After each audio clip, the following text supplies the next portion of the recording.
And this is not even a lie. I genuinely love this team. I open it every day, and it seems foolproof. I'm not even kidding. Everything is covered. You have the Wow. defense covered, you have the midfield covered, you have the attack covered. But you love this draft more than any other draft. I like this more than my own team. Like legit. Wow. There we go. You got to play the game. Welcome to the Fantasy Football Hub YouTube channel. Today I'm joined by the big man Bakar to show you the very best Salah draft for the upcoming FPL season. Bakar, we're seeing quite a few people not including Mo Salah in their teams for the upcoming year. I don't know. He's been the most consistent FPL asset potentially ever over the past 5-6 years. And I think potentially people are missing a trick by excluding him from their drafts. So yeah, today we're going to show you what we think is the best possible FPL team that includes him. Isn't that right? Hi Jack, hello, welcome to all the listeners and viewers. Spoiler alert, to be very honest, this is probably the best draft that I've made so far since Wow. FPL is released. And I keep looking at it every day. I'm not currently on this draft. I'll explain the reasons later in the video. But this draft is the one which I have sort of framed on a wall, put it up there. The first thing I do when I wake up in the morning is to look at this because it looks so good. And then I sort of look at my other options, right? But I really like the look of this draft, and let's just jump straight into it. Yeah, let's get I into it. keep flirting with it, man. Like it's too good for me. Okay, as always, we're going to build this live on Fantasy Football Hub's incredible My Team tool and see what team rating we get from this team at the end. That is going to be very interesting to show if this team is genuinely competitive. But trust me, as we get through it and you see the balance, you will understand why Bakar is looking at that picture on his wall every single morning. Okay, let's start with the goalkeepers then. Well, actually, sorry. Let's start with Salah. Salah's got to be in the team. Now let's go with the goalkeepers. Yeah, so the goalkeepers can be anyone of Flecken or Henderson. I think these are the two 4.5 million goalkeepers that I like the most, basically. And Flecken has the better long-term fixtures. If you look at, let's say, a long-term horizon of 12 game weeks, then Flecken is the one to go for. Brentford generally have been a team which tend to concede plenty of shots from outside the box. They've actually been ranked in the top 5 teams for most shots conceded from outside the box in the past 3 seasons. And in the past 3 seasons, they've been in the best 8 teams for fewest XG conceded as well, which is ideal for a goalkeeper to perform well because it's always nice facing lots of shots so that you can accumulate save points, yet be in a position where you can potentially get some clean sheet and bonus points. So I like Flecken. Having said that, I think Henderson is fine as well now that Johnston is likely to leave. Crystal Palace have better fixtures over the short-term horizon. So if anyone is looking to wildcard early, let's say around game week 4 or 6, then I think I prefer the Palace goalkeeper.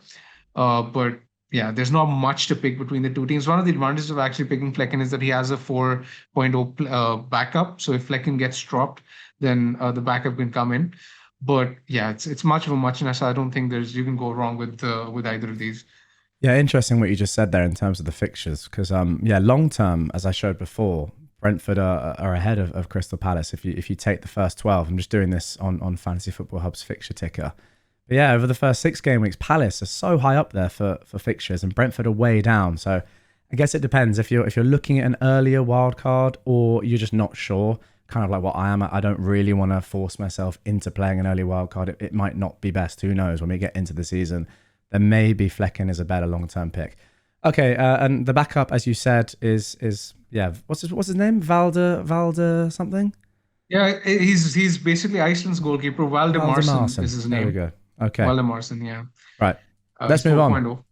Defenders. Yeah, so Trent has been in every one of my drafts, whether whether I'm tinkering with the Haaland draft, Salah draft, or draft with both, or a draft without both. Trent has been everywhere. Okay. And I don't think I'll go without him. I feel very strongly that he will start the season very well. Liverpool's fixtures are very, very promising to begin with. And, we've seen Trent be very, very attacking in the past. Not just that, actually, Arne Slot's Feyenoord team, his fullbacks actually were posting very encouraging attacking numbers as well. So if Trent comes anywhere close to being as attacking as Arne Slot's fullbacks were at Feyenoord, then he could be amazing value. And at 7 million, I am very, very happy to sort of own him. I think he's a set and forget option. Wow, you go to that length. Okay, yeah. Makes sense. All right, next defender. Who have you got? I've got Porro as my second defender in this draft. I'm still not convinced about the Spurs defense, if I'm being totally honest.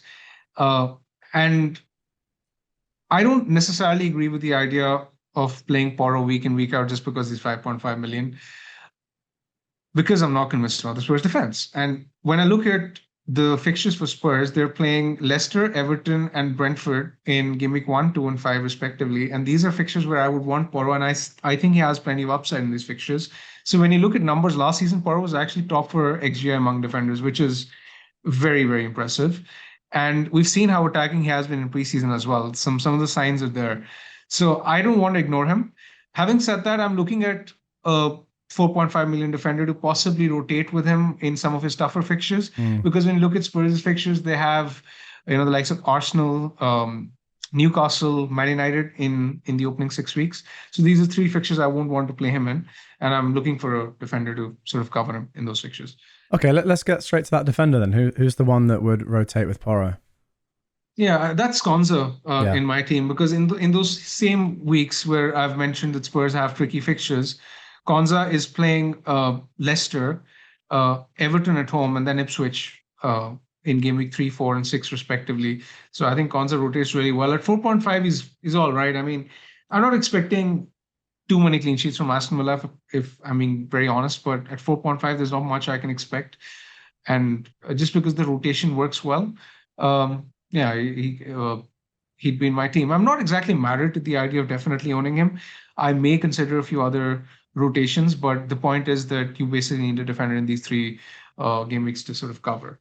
Yeah, I agree with that. I also think with the changes to the bonus point system, he could do very well, because a lot of the Aston Villa defenders, when they did keep a clean sheet last year, were pretty close on the overall bonus. But with the number of times that he gets fouled, which is just a crazy number compared to pretty much any other defender in the league, he could do really well there, don't you think? Yeah, that's actually a good point, because he loves carrying the ball from the back, and exactly, more often than not, you see some of the forwards fouling him. So yeah, that's actually a good point. He could do well in the bonus points for sure if Villa keep a clean sheet. Okay, next defender. Next defender is Saliba from Arsenal. We know how good the Arsenal offense was last season. I was lucky enough to have doubled up on them from game week 13, I believe, and I benefited a lot from the clean sheet points that I got. Actually, I prefer Gabriel to Saliba, to be very honest, in terms of threat, in terms of their overall expected points if both are on the pitch together. But just the slight doubt at the back of my mind regarding Gabriel's minutes after the Calafiori signing has me pick Saliba instead, because Saliba's just been an absolute monster for minutes, and I don't think that will change. He's going to be the most secure Arsenal defender for minutes, and Arsenal will rank first for XG conceded last season. If they come anywhere close to sort of replicating that at 6 million, Saliba being the most nailed defender will be good value. I remember last year I started slightly better than you, and then the reason why, or one of the reasons why I kind of you kind of came back over me and then overtook me, I think, was that most weeks, you were on the double Arsenal defense, I wasn't, and they were just so consistent, and that was like a kind of base extra 4-5 points for you every week or most weeks, and you need that, don't you? Like over 1 week, you might think, okay, well, 4 or 5 points. But if a defender is scoring 50 more points than another defender in a season, when you get to game week 38, that is a massive, massive difference. So I think that the Arsenal defense is still being slept on.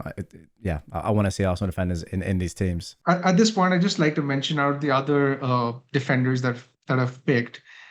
If I was removing one, I think it would probably be the Arsenal defender, simply because 3 of their opening 5 fixtures are relatively tough: Aston Villa, Spurs, and then Man City in the first 3 of the 5 weeks. But we're picking a team for the long term, which is why I have Saliba. This can easily be Guardiola as well, for that matter. I don't think there's much of a difference between all of them. Okay.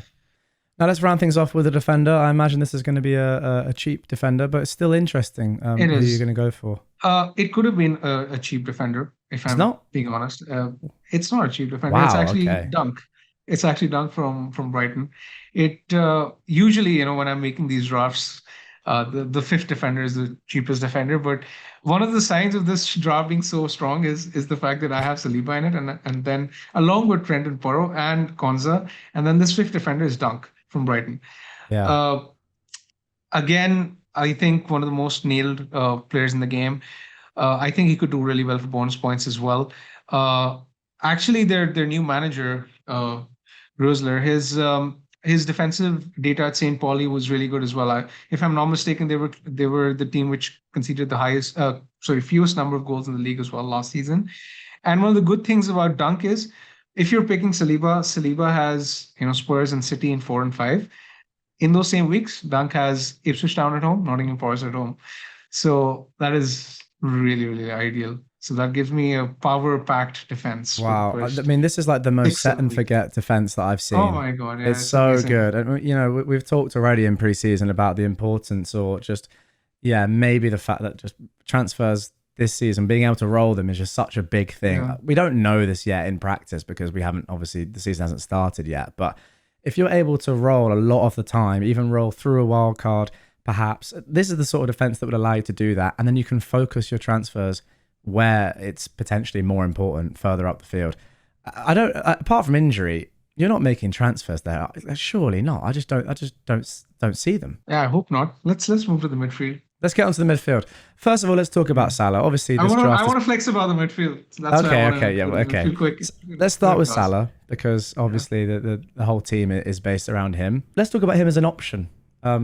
He's obviously in this draft, but why do you think he is still a really, really good pick? I mean, if you're picking a draw with Salah, you're looking at him as a captaincy option in most of the opening weeks, simply considering Liverpool's opening fixtures. So he can do really well. He's still a very good asset. I don't really buy into the narrative that he won't do well under the new manager, or that he's a year older, so he might not perform well. I still think he'll do well. Even if I don't end up owning in my own team, I still look at him as a huge threat for my team week in, week out. I think he'll probably start strongly, as he often does, and the fixtures are in his favor. Yep, makes sense. I mean, I'm asking this question purely from a sort of devil's advocate point of view. I don't really think we need to say too much about Salah. He's been so good for so long. And yeah, maybe had a slight off season last year, but only an off season by his standards. I mean, you told me in the first video back that we did how good he actually still was last season. I don't know. I think he just has, Yeah. he's set such high standards that are often quite hard to get to, but who knows? He may well be back at those this year. Okay, let's get into the exciting positions now. Who is next in this team? Next in his team is Saka. I think is a fantastic option as well. He's probably the pick of the Arsenal attack, uh, because of the fixtures in game week 1 and 3 primarily. They're really, really good. And he's an easy switch to Son later if needed as well. Let's say, for example, when Saka is playing Man City in game week 5, you can potentially look at Son at home to Brentford in game week 5. So both of them are at a similar price point. Same with Palmer. Uh, it's just that two of the opening 3 fixtures are really, really nice. And now that he's played in preseason, I fully expect him to start game week 1. Just a terrific option. He was only behind Holland and Salah for XGI last season. I think there's actually a case to be made for for Saka possibly coming close to matching Salah for returns this season for 2.5 million less, and it's a fantastic option. Yeah, can't argue with that at all. Yeah, interesting you say about going from Saka to Son when the fixtures turn, because a lot of people are kind of tossing between the two of them, but Saka's Yeah. definitely the better pick for the first 4, do you reckon? I think what swings it for me is that I think that Saka is actually the best captaincy option game week 3 when Arsenal playing at home to Brighton. And in the same week, Salah's Man United away, which is obviously a good fixture, but I still would rather go with the guy at home against the Brighton team. I just think Saka in that fixture, home fixture, is always a bank. He often tends to do really well at home as well. That is a very good point, one that I hadn't thought of actually, yeah, because if you're looking at the predicted points for all players in that week, even Haaland is only 0.2 above Saka, and that's West Ham away. I mean, who knows? He's done well there before, but I wouldn't love captaining him there, whereas, yeah, Saka at home to almost anyone is clearly a good pick. Right, who's next in the midfield? Yeah, next is Bruno from Man United. Oh, So, wow. yeah, I mean, Bruno is just exactly the kind of player I love owning. On penalties, boring template. On set pieces, He's on not going to be. penalties. He is not going to be template this season. You know that. Yeah, I don't think he'll be template, to be very honest. That's actually a good point. He won't be this season. But, we were mentioning earlier in the video about the defense being set and forget. One of the main reasons for owning Bruno is that he is potentially one of the fewest headache creating players that you're going to get in your team. He's just going to be there every single week, playing week in, week out. Even if United aren't playing well, he'll still find a way to get points. on penalties. I just think he's got a route to points that many other players don't have. His value, in my opinion, has just gone up simply because of the fact that he won't be a headache in my team. And he will allow me to save my transfers, which would be my aim early on in the season, right? So, for example, you mentioned that you are not looking at wildcarding in a specific week. These are the exact kind of players you would want to go for, because then you can accumulate transfers and then you can potentially use your wildcard whenever you need it, knowing at the back of your mind that you have these free transfers to use after the wildcard whenever you need to navigate an injury crisis, or if you need any potential bargains in the game. So that's why I so really like him. Yeah, I will say I'm probably not as hot on him as you are. I think I'm still maybe a little bit scarred from last season, the beginning of last season. And I do think that I completely agree. His route to points is seemingly endless, but I do think that sometimes he is let down by his teammates, and it does kind of, it's very important how United start for him. But who knows? As you said as well, with the rest of the team looking so solid, I mean, there are literally zero potential transfers out I can see there. Is it though? I mean, is it though? Because all he needs usually is an assist, and he'll get bonus points simply because he creates so many chances. Yeah, but I mean, he did at the start of last season. Potentially, Remember all those weeks with Bruno and Rashford just letting us yeah, down? they did. But I won't let that influence my That's decisions fair. this season, because I still think if I was to make that decision of doubling up on them in game week 1 last season, I would still do it 10 out of 10 times, because the rationale behind it was correct. It didn't pay off. In a way, we were unlucky in a lot of weeks where it didn't pay off, because Bruno kept on creating chances and the strikers kept on missing them. Yeah, it's just whether that's going to happen again or not. I don't know. Yeah, basically, but yeah, exactly. the main thing is, like, because the team is so solid, like even if it doesn't work out, you have so many other options there. That is, Yeah. I mean, you see him as a glue guy. I potentially don't see him as much as that, but nonetheless, he's still a great pick, and he's been amazing over quite a number of seasons. He's not definitely locked in my team, but I would do my best to include him. Okay. All right. Let's move on to the fourth midfielder. I mean, so far it's very stacked. It's very stacked. Yeah. So the next one is Eze. Again, a very similar-ish player to Bruno. In the absence of Elise, I think he's going to take up the role of the talisman.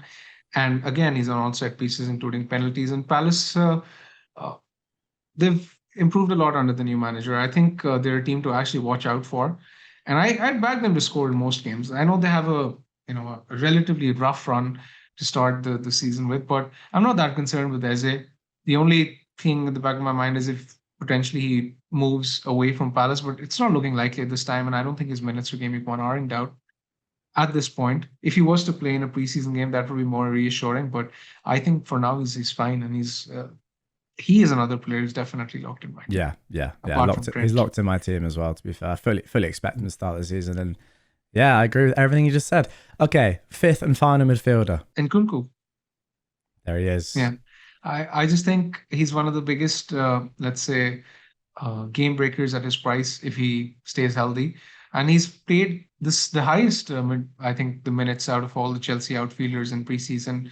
And he's got 4 attacking returns. So he's looked really good. If he keeps up that form at 6.5 million, FPL have gotten, the prices correctly this season. But I think this is a guy who could make a mockery of his price tag, especially given how good Chelsea's fixtures are from game week 2. The only potential thing you could say with Chelsea is, do you have to jump on him at the start of the season? Just because City at home, Wolves away, that is relatively tough for a start. After that, obviously, it gets a lot better, and we'd like to have a player in there already and not be forced to transfer him in. And also, at his price, 1 return, we all know he's going to absolutely fly in value. Do we have to get him in right at the start? You're right. I mean, I can see the point, but it's potentially saving a transfer later, right? Yeah, for sure it is. So yeah, the defense was Saliba, Porro, Trent. The midfield is Bruno, Saka, Salah, Eze, and Kunku. It's ridiculously strong. The midfield is a power 5, basically. The midfield is naughty, I will say that. Okay, let's move on to the forwards then. Yeah, Isak is one. I think I don't really need to explain much about him. I think he's one of the highest owned players in the game, and in Wilson's absence, he's going to be their talisman.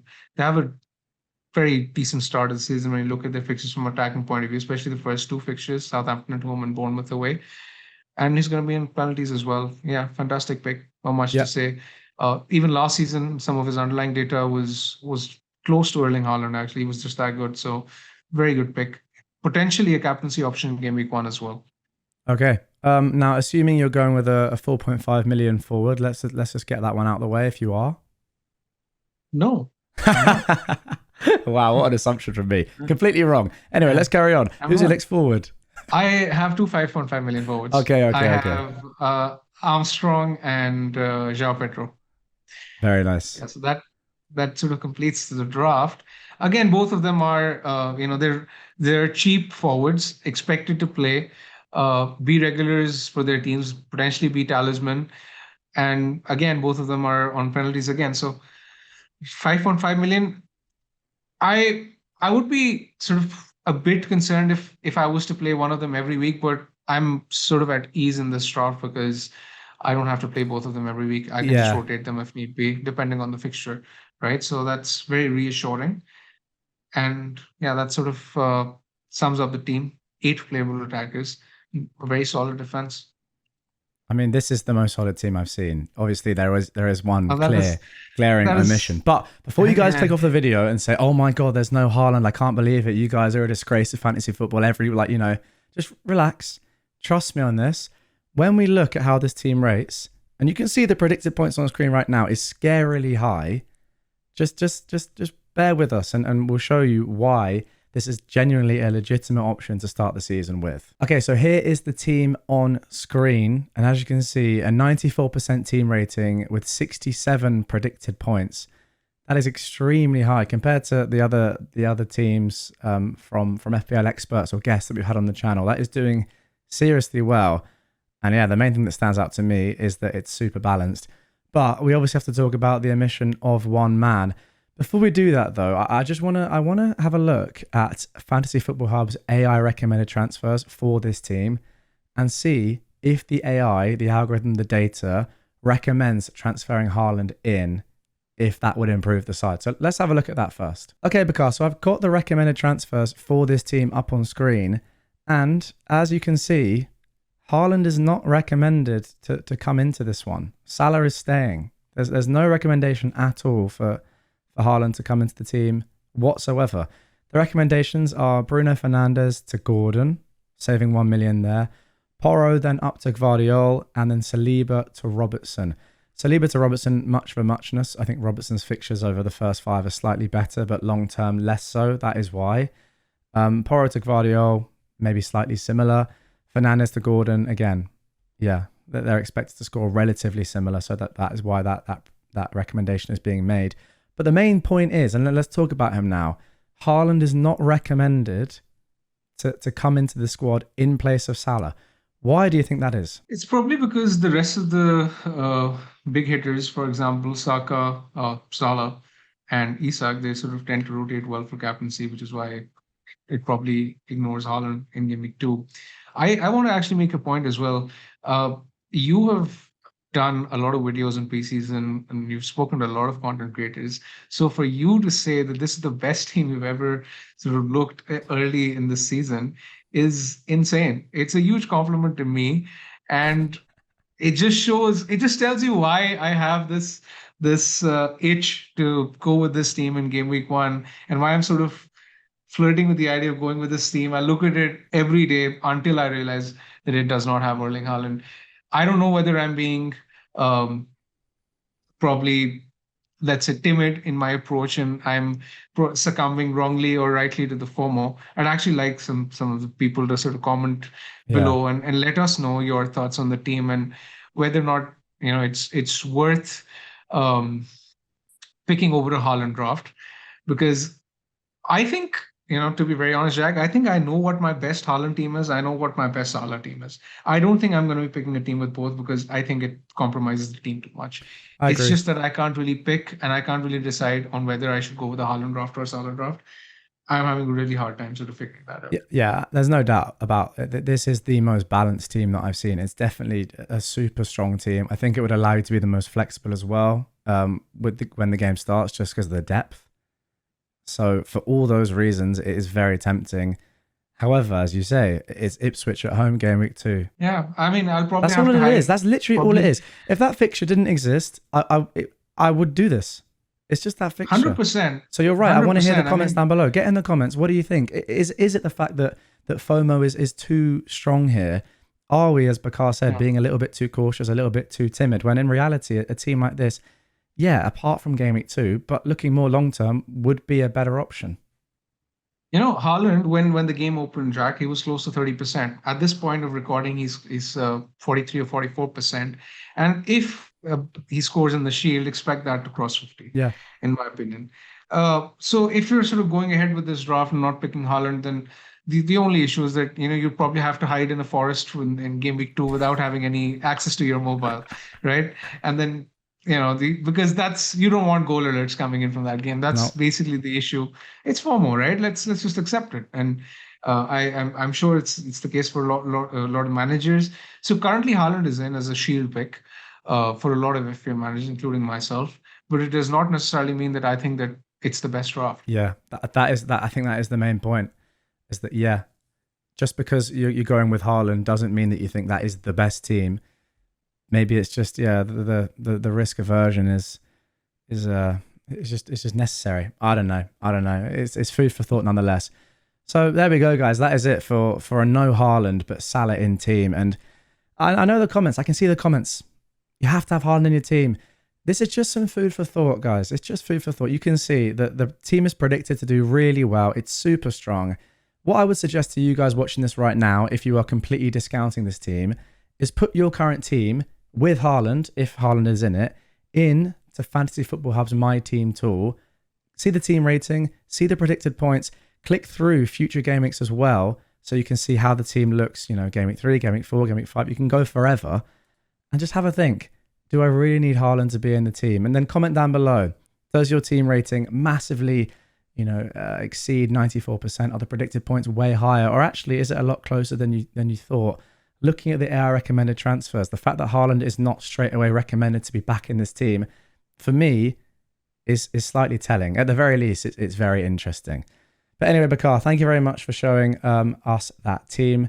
Very good stuff. Guys, links for everything you need are in the description down below. All you got to do is upload a screenshot of your team for free, and you can see if it beats the one we've just built. Bakar, thank you, my friend. You're going to be on actually tomorrow with another video talking about the best game week 1 team for the upcoming season, and then one more video as well where you're going to be you're telling me your final team, which is also going to be posted over on Fantasy Football Hub nearer to the deadline. I'm sort of looking forward to deciding which way to go. I just keep swapping back and forth, and I think it'll be a decision I make closer to the deadline. Yeah, I'm looking forward to doing these videos as well, and I wish all the best to all the viewers that are watching. I think every one of us needs it because a lot of these teams are looking really, really nice on paper. I think the differences are very, very marginal in some of these teams. So I guess variance will play a huge part in how our game week 1 goes. Absolutely. Okay, thanks guys for watching. We will catch you on the next one. Make sure to subscribe to the channel. We're closing in on 100,000 subscribers, and click the links in the description to have a go at yourself.